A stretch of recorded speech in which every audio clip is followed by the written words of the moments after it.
Please, God, I want it to be over, whispered the abandoned girl. But a millionaire saw her and changed her life forever. Watch until the end. Comment what you thought of this story with a rating from 0 to 10. I really want to know if you liked my story, and subscribe to my channel to support my work. I'm counting on your help. The sun burned mercilessly over the red dirt road that cut through West Texas when Ethan Hayes slammed on his car's brakes with such force that the wheels skidded in the loose sand. At 42, the wealthy cotton businessman had traveled this same route hundreds of times, but he had never seen anything that left him as disturbed as the scene unfolding on the edge of the deserted road. A small girl, no more than 4 years old, was kneeling before a faded statue of St. Jude, half buried in the arid earth. Her matted curly hair danced in the dry wind, while her torn, dust-caked clothes revealed days of abandonment under the relentless Texas sun. But what shocked Ethan most were the words coming from the child's mouth, whispered with a hopelessness no child should ever know. "St. Jude, make my pain go away," the girl murmured, her tiny hands clutching little stones she had gathered around the statue. "I don't want to feel this in my chest anymore. Make it stop hurting, please." Ethan got out of the car slowly, his heart racing. The child looked at him with huge, frightened eyes, like a wild animal ready to flee. He recognized that look. It was the same one he saw in the mirror every day since losing his wife, Clara, in an accident 3 years earlier. "Hey there, little one," he said in a soft voice, crouching at a safe distance. "Are you thirsty?" The girl didn't answer, just watched him with suspicion as Ethan grabbed a water bottle from the car. He held it out to her, remaining still as she approached cautiously, like a wounded bird. When she finally took the water and began to drink greedily, Ethan felt something stir in his chest, a feeling he hadn't experienced in years. "What's your name?"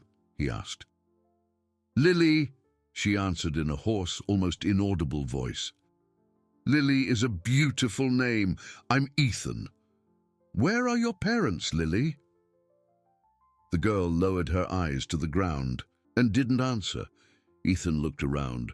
There wasn't a house for miles, just the vast, arid expanse of the Texas landscape stretching to the horizon. How had such a small child gotten here all alone? "Do you want to come with me?" he offered, knowing he couldn't leave her there. "I have a house in the city.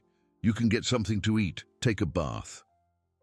Lily studied him for a long moment, then gave a barely perceptible nod. Ethan helped her into the car, noticing how she shivered despite the scorching heat. During the drive to Odessa, Ethan watched in the rearview mirror as Lily huddled in the back seat, her eyes fixed on the passing landscape. She didn't say a word the entire trip, but every now and then he heard her whisper words he couldn't understand.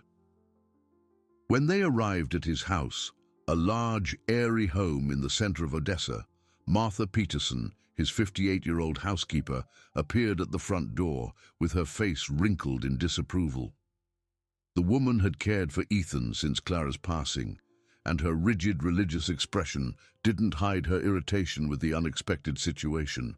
"Ethan, what is this?" she asked in a harsh voice, looking at Lily as if she were a strange animal he had brought home. "She's a child I found on the road. She was alone, Martha. I couldn't just leave her there. And where are this girl's parents? You can't just bring any child off the street into this house.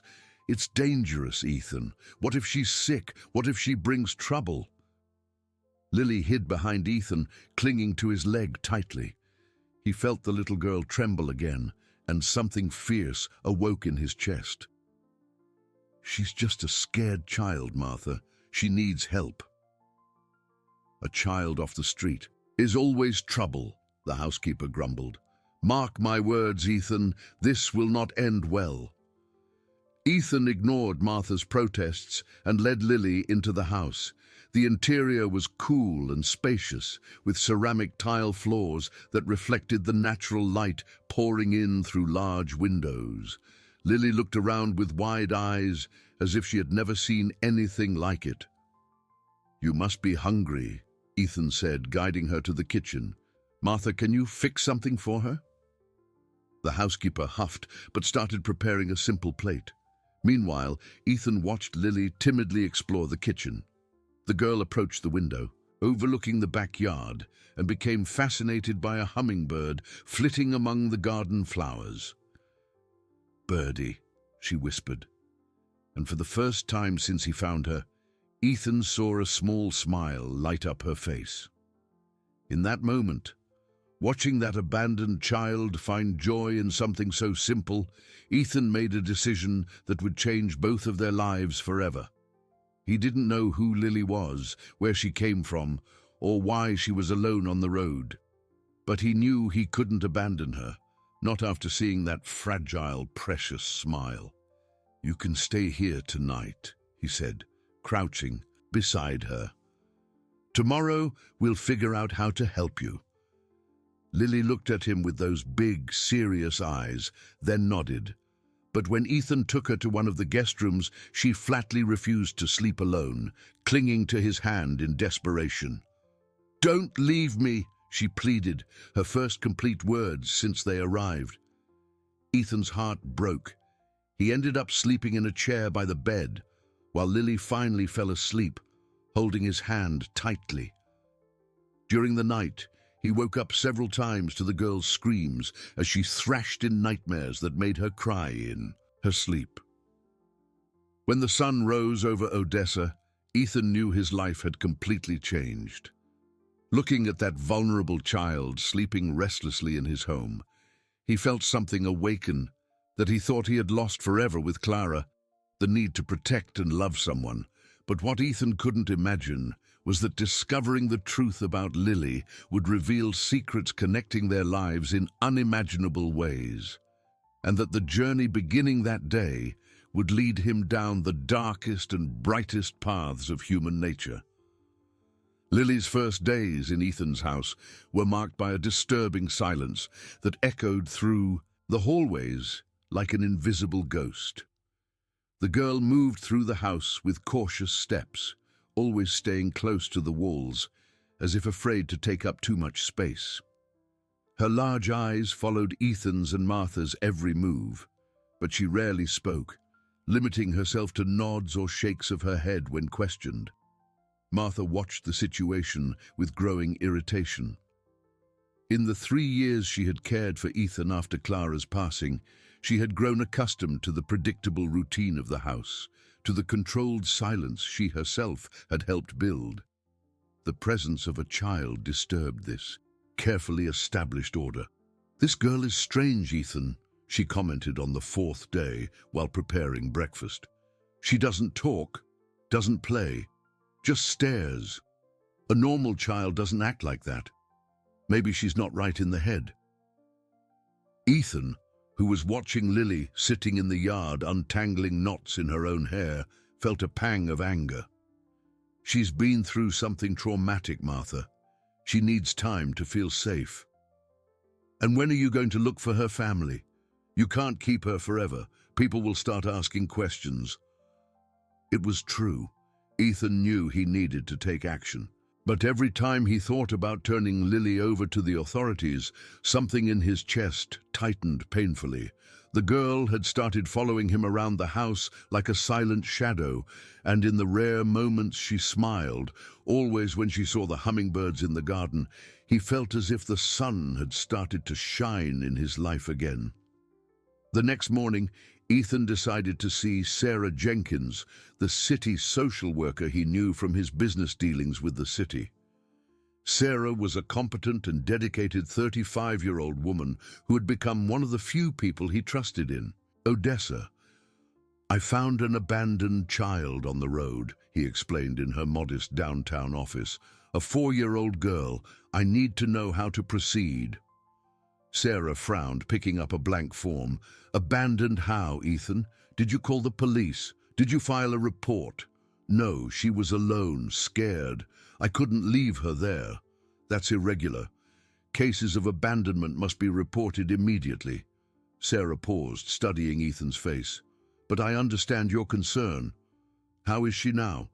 "Traumatized. She barely speaks, has nightmares every night. It seems she's been through something terrible. Sarah made some notes. I'll start. A discreet investigation. I need a detailed description of the child and where you found her. And Ethan, she can't stay in your house indefinitely without the proper legal procedures. When Ethan returned home, he found a scene that made his blood run cold. Lily was huddled in a corner of the kitchen, tears streaming down her face, while Martha scolded her severely. "How many times do I have to tell you? You can't touch things without permission," the housekeeper shouted, holding a broken flower vase. "What happened here?" Ethan asked, rushing to crouch beside Lily. "This girl broke Mrs. Clara's vase," Martha replied indignantly. "She was meddling where she shouldn't have been." Lily looked up at Ethan, her lips trembling as if she wanted to speak but couldn't. He picked her up, feeling how she clung to him desperately. "It was an accident, wasn't it, Lily?" he said softly. The girl nodded, burying her face in his neck. Ethan felt her tears wet his shirt, and something fierce awoke in his chest. "Martha, she's a child. Accidents happen." "That vase was special," the housekeeper retorted bitterly. "It belonged to your wife. Now it's destroyed because of this child who needs care and patience," Ethan interrupted firmly. "Lily is staying. If you can't accept that, maybe it's time we rethink our arrangement." Martha turned pale. In the 3 years since Clara's death, caring for Ethan had become the center of her existence. The thought of losing that position terrified her. "That's not what I meant," she murmured. "It's just, this house has always been so quiet." "Quiet or empty?" Ethan asked, surprising himself with the question. That night, Lily had the worst nightmare since she had arrived. Her screams woke the entire house, and when Ethan ran to the room, he found her sitting up in bed, trembling violently and repeating the same words, don't hit anymore." He picked her up and held her until she stopped shaking. "No one is going to hit you here, Lily. You're safe." "Daddy used to hit Mommy," she whispered, her first complete words about her past. "Mommy cried a lot." Ethan felt a cold rage rise in his throat. He was beginning to understand where Lily's trauma came from, why she was startled by loud voices and sudden movements. "Where are your parents now?" he asked gently. "I don't know," she replied, her voice so low he had to lean in to hear. "Grandma Eleanor said they went away, said I was too much of a burden." Ethan's heart shattered. A 4-year-old child thinking she was a burden. He rocked her until she fell asleep again, but this time she didn't let go of his hand. The next morning, Sarah showed up at his house with information that changed everything. "I managed to track down the family," she said, sitting in the living room with a folder full of documents. "The girl's name is Lily Peterson. The parents are Jenna Peterson and Gilbert Peterson. They separated 2 years ago amidst a lot of conflict." "And where are they now?" Ethan asked, a part of him dreading the answer. "Jenna ran off to Chicago with another man about a year ago. Gilbert disappeared after getting involved with loan sharks. He accumulated a lot of debt." Sarah paused. "The child was left with her paternal grandmother, Eleanor Peterson, 71, who lives in very poor conditions on the outskirts of Odessa." "The grandmother abandoned her?" "Apparently so. Eleanor is sick, without resources. She must have thought leaving the child on the road would be a way to give her a better chance." Ethan clenched his fists. The idea of an elderly grandmother, no matter how desperate, abandoning a child on the road revolted him. "I want to talk to her," he said. "To this Eleanor." "Ethan, that could complicate the legal situation. If the grandmother still has rights, I don't care. Lily almost died on that road. Any family that abandons her like that doesn't deserve to have her back." Sarah sighed. "I'll arrange a meeting. But you need to be prepared for the consequences if the biological family wants the child back." "Then I'll fight for her," Ethan interrupted. surprised by the strength of his own conviction.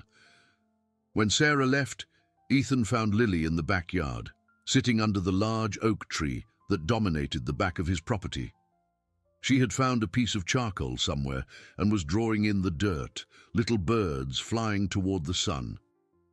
"They're beautiful," he said, sitting beside her. "They can go wherever they want," Lily replied, her voice still a whisper, but clearer than before. "They can fly far away when someone is mean to them." Ethan felt a lump in his throat. And what if no one is mean to them? What if someone takes good care of them? Lily looked at him with those large, serious eyes that seemed too old for a 4-year-old. "Then they can stay, if they want to." "Would you like to stay, Lily? Here with me?" For the first time since he'd found her, she smiled a genuine, complete smile. "Can I call you Daddy, Ethan?" The tears he had been holding back for days finally streamed down his face. "You can, my little one. You can call me that whenever you want." But as Lily went back to drawing her birds in the dirt, Ethan couldn't imagine that the battle for the girl's custody was just beginning, and that forces he didn't even suspect were already moving to tear from his arms the child who had become the light of his life. Eleanor Peterson's home was a ramshackle shack of scrap wood and corrugated tin that threatened to collapse with any strong gust of wind. Located on the outskirts of Odessa, in the middle of a cluster of precarious structures, it contrasted starkly with the world where Lily now lived.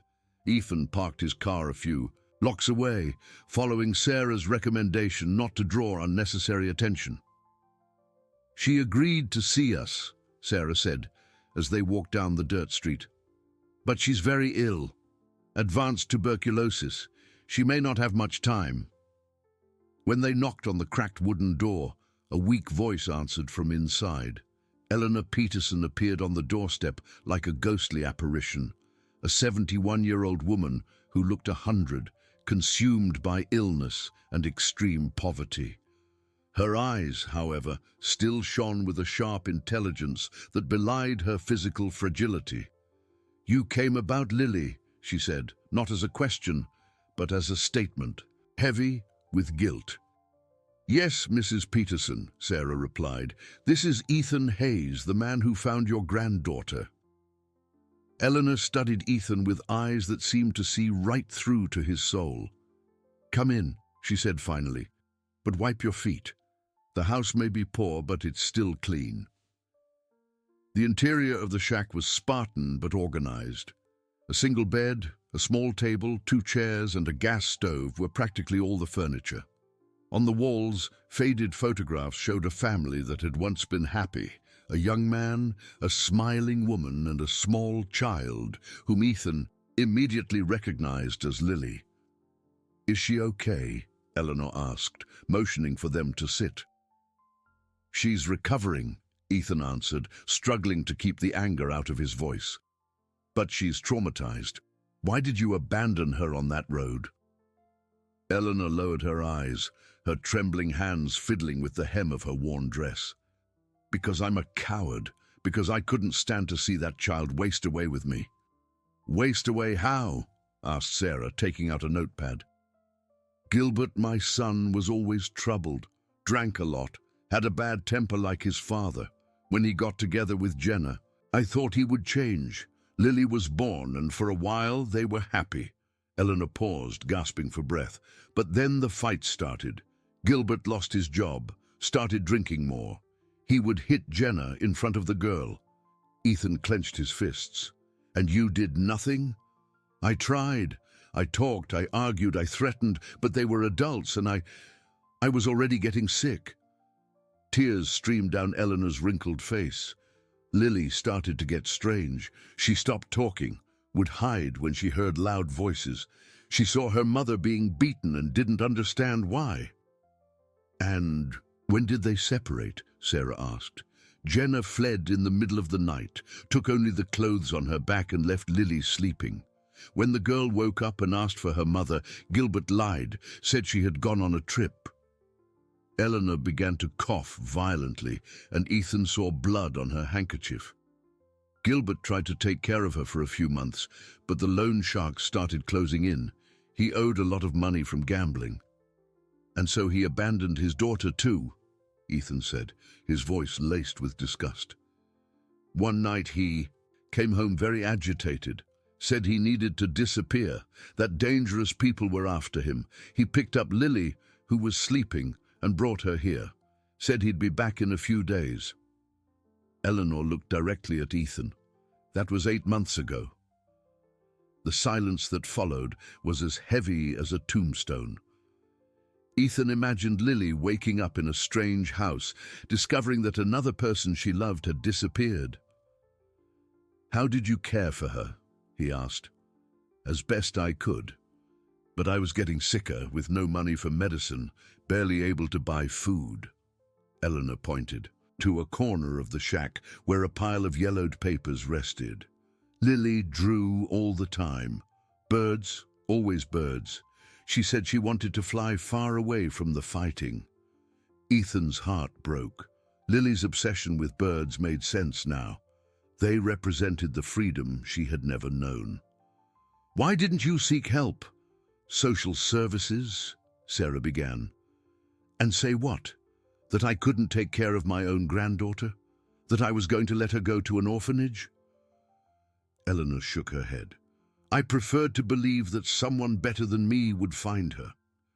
"But you almost killed her," Ethan burst out, unable to contain himself any longer. "A 4-year-old child alone on that road." "I know," Eleanor shouted back, then was seized by another coughing fit. "I know I was a coward, but look at me. Look at this place. What future could I give her?" Ethan looked around the shack, seeing the extreme poverty, smelling the scent of mold and sickness. As much as he hated to admit it, Eleanor had a point. In these conditions, Lily wouldn't have survived for long. "Do you have other relatives? Someone who could take care of Lily if something happens to me?" he asked. "No, Gilbert was my only son. His father died 10 years ago. On Jenna's side, all I know is that her family is from another state. I never met them." Sarah made some notes. "Mrs. Peterson, I need to be clear. Child abandonment is a crime. But considering your health and extreme poverty—" "I don't want to shirk my responsibility," the old woman interrupted. "I know I was wrong. But I want to know if Lily is truly okay." Ethan hesitated, then took his phone out of his pocket. He showed Eleanor some photos he had taken of Lily in recent days, playing in the yard, smiling at the hummingbirds, drawing in the dirt. Eleanor took the phone with trembling hands, studying each image. Tears streamed down her face when she saw Lily smiling.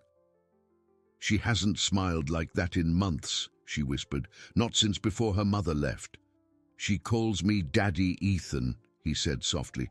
"She's starting to talk more, to trust, but she still has nightmares every night." "About the fights," Eleanor said. "She saw things no child should ever see." "I want to adopt her," Ethan declared, surprising even Sarah. "I want to give her the family she never had." Eleanor studied him for a long moment. "Why? You didn't even know her." Ethan thought about the question, searching for the right words. "I lost my wife 3 years ago. I thought I would never feel paternal love again. But Lily, she brought back a part of me I thought I had lost forever." "And what if her parents come back? If Gilbert or Jenna wants her back?" "Then I'll fight," Ethan answered with determination. "I will do whatever it takes to protect her." Eleanor nodded slowly. "Then you have my blessing. That girl deserves a chance to be happy." As they were leaving, Eleanor called Ethan back. "Mr. Hayes, there's something you need to know. Lily, she's not just my granddaughter." "What do you mean?" "Her last name, Peterson. That was my late daughter-in-law's maiden name, Gilbert's mother, but her birth name, the one on her certificate, is different." Ethan frowned. "What is it?" "Hayes, Lily Peterson Hayes. Her mother insisted on putting both surnames when she was born. Said it was a tradition in her family." Ethan's world spun. Hayes was his surname, a relatively common surname, but still. Do you know why Jenna chose that name? She said it was in honor of an aunt she had lost contact with years ago, a woman named Rose. Ethan felt as if he'd been punched in the gut. Rose, his older sister who had fought with the family 20 years ago over their father's inheritance and disappeared without a trace. Rose Hayes, he asked in a trembling voice. Yes, Jenna always spoke of her fondly, said Rose had been like a second mother to her when she was a child. Ethan left Eleanor's shack with his mind in a whirlwind. If his suspicions were correct, Lily wasn't just an abandoned child he had decided to save. She could be his great-niece, the last link to the sister he had lost 2 decades ago. But as he processed this bombshell revelation, Ethan couldn't imagine that other people had already discovered his connection to Lily, and that powerful forces in Odessa were organizing to use this information against him in ways he couldn't even imagine. 3 months had passed since the visit to Eleanor, and Ethan's life had been completely transformed. Lily was no longer the haunted child he had found on the road. Her nightmares had subsided. She spoke more freely, and even Martha had begun to show a protective, albeit reluctant, affection for the girl. But that Tuesday morning, when Sarah appeared at his door with a grim expression on her face, Ethan knew immediately that trouble was coming. "Ethan, we need to talk. It's about Lily," she said, refusing the coffee he offered. "What's wrong?" he asked, feeling a familiar tightness in his chest. "Jenna is back from Chicago, and she wants her daughter back." Ethan's world collapsed. Lily was in the backyard playing with the hummingbirds, humming a song. She had learned from Martha, and now the mother who had abandoned her wanted to just reappear and take her away. "That can't happen," he said, his voice filled with desperation. "Lily barely remembers her. It would be traumatic." "I know, Ethan, but legally, Jenna is still the biological mother. She has rights." "And where has she been all this time? Why come back now?" Sarah hesitated before answering. "Ethan, there's something else. Jenna didn't come back alone. She's with a man named Mark Taylor, and they seem to have information about you." "What kind of information?" "About your assets, your businesses. It seems someone has advised them on how to approach this situation." Ethan clenched his fists. The idea that people were investigating his private life, likely targeting his money, infuriated him. "Who's behind this?" "I'm looking into it. But Ethan, there's one more thing. Arthur Evans, the public prosecutor, has gotten involved. He's representing Jenna's interests." The name hit Ethan like a lightning bolt. Arthur Evans was his distant cousin, the son of an uncle who had always harbored resentment toward Ethan's family. They barely spoke, but Arthur had always shown envy of his cousin's success. "Arthur is involved in this? How?" "He showed up claiming concern for the child's welfare. He's questioning whether a single man is suitably equipped to raise a girl, and he's demanding psychological reports, financial assessments, a whole series of bureaucratic demands." Ethan understood immediately. Arthur had found a way to hurt him, using Lily as a weapon. The child who had become his reason for living was now the target of a conspiracy involving greed and family revenge. "When is the hearing?" "Friday. Ethan, you need to hire a lawyer. Mr. Henry Davies is the best in the region for family law." That afternoon, Ethan met with Mr. Henry Davies, a 48-year-old man with an impeccable reputation in Odessa. Henry listened intently to the whole story, asking precise questions and taking detailed notes. "The situation is complicated," Henry said after reviewing all the documents. "Jenna has legal rights, but the prolonged abandonment works in our favor. The involvement of Arthur Evans, however, worries me." "Why?" "Arthur has influence in the local judicial system, and from the demands he's making, it seems he wants to drag out the process as long as possible. That usually indicates other interests are at play." What kind of interests? Financial. If he can prove you're unfit to care for Lily, it could set a precedent for questioning other areas of your life, your businesses, your assets. Ethan felt a cold rage rise in his throat. Arthur wasn't just trying to take Lily from him, he was trying to destroy everything he had built. What can we do? Document everything. We need to prove that Lily is happy and healthy in your care, that you provide a stable environment, and we need to investigate the true motives of Jenna and this Mark. When Ethan got home, he found Lily sitting in the living room with Martha, drawing in a notebook the housekeeper had bought for her. The girl looked up and smiled when she saw him. "Daddy, Ethan, look what I drew today." She showed him a drawing of two figures, one large and one small, holding hands with birds flying around them. At the top of the page, in crooked letters, was written, "Me and Daddy Ethan." Ethan felt tears burn in his eyes. How could he explain to a 4-year-old that bad people wanted to separate them? "It's beautiful, my little one. Can I keep it?" "Of course, it's for you, because you take care of me and make me feel safe." That night, after Lily had fallen asleep, Ethan called Martha for a serious talk. "Martha, I need you to tell me the truth. Do you want Lily to stay here?" The housekeeper, who had spent months resisting the girl's presence, sighed deeply. "At first, no. I was jealous, afraid of losing my place in this house, but—" She paused, looking toward Lily's room. "This child brought life back here. You started smiling again, having a purpose, and she calls me Grandma Martha. No one has ever called me Grandma before. So you'll help me fight for her? To the end, Ethan, this girl is family now." On Thursday, the eve of the hearing, Ethan received an unexpected visit. Jenna Peterson was at his door, accompanied by a tall, thin man he assumed was Mark. The woman looked different from the mother Lily had described, harder, with clothes that had clearly cost more than she could afford. "Mr. Hayes," she said in a calculated voice, "I've come to get my daughter." "Your daughter is sleeping," Ethan replied, blocking the entrance, "and she's not going anywhere until the court decides." "The court?" Mark laughed mockingly.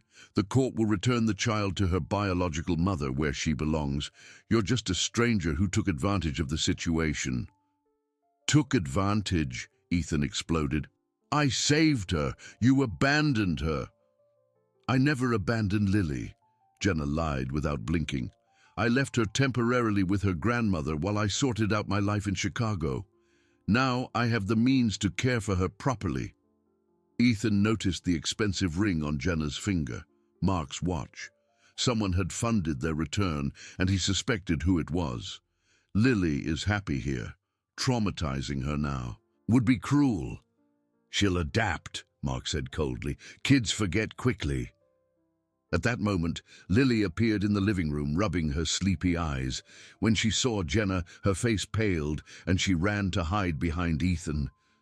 "Lily, my love," Jenna said with a forced sweetness, "Mommy's back to get you."